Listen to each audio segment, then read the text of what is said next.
रामकृष्ण हरी. संत श्रेष्ठ निवृत्तीनाथ महाराज यांच्या आषाढी पायवारी सोहळ्यामध्ये आपण चालत आहोत.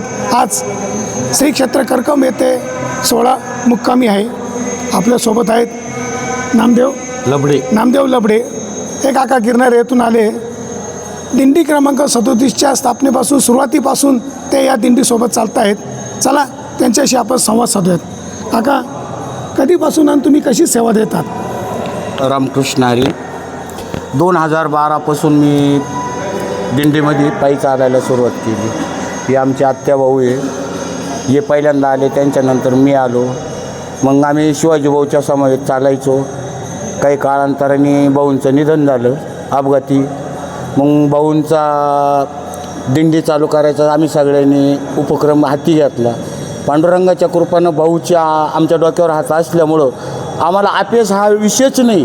पुढं आम्ही जिथं शब्द टाकला तो आमचा शब्द पांडुरंगाच्या आणि भाऊच्या कृपेने झेलल्याच जातो. हा एवढा मोठा लॉन्च आहे. आम्हाला गेल्या वर्षी गावात लॉन्च मिळाला होता, पण काही कारणास्तव तो लॉन्च गेला.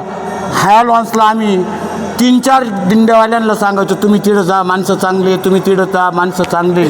कुणीही आलं नाही. ही पांडुरंगाची कृपा होती. तोच लॉन्च आम्हाला कामाला आला. लॉन्चवाले इतके माणसं भारी भेटले का आमच्या घरचे संबंध झाले एकदम. आपल्या दिंडीमध्ये किती वारकरी चालत आहेत? कमीत कमी आत्ता 450 ते 450. त्यांची खाण्यापिण्याची सगळी सोय कशी बघतात? आम्ही बघतो ना. आमचे सेवेकरी मंडळी सगळी सेवेकरी आहे. आमचं जे मंडळ आहे सगळे कार्यकर्ते सगळ्यांचा हातभार लागतो.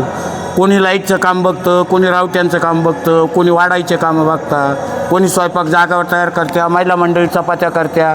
आम्ही आचार्यांना मदत करतो. आचार्य आमच्या मार्गदर्शनाखाली काय म्हणजे कसे स्वयंपाकाचे नियोजन आहे, कसं करायचं, काय करायचं, उद्याचं पंगत कोणाची आहे. दादा, अनेक वर्षापासून तुम्ही वारीमध्ये चालवतात, वारीतील वारकऱ्यांना सेवा देतात. यामध्ये तुम्हाला कुठेतरी पांडुरंगाचं दर्शन झालं का? पांडुरंगाचं दर्शन भरपूर वेळेस वेळी मला सेवा करायला भेटते. मी पांडुरंगाचं दर्शनच समजतो. नक्कीच त्यांनी सेवेतूनच पांडुरंग बघितलं आहे.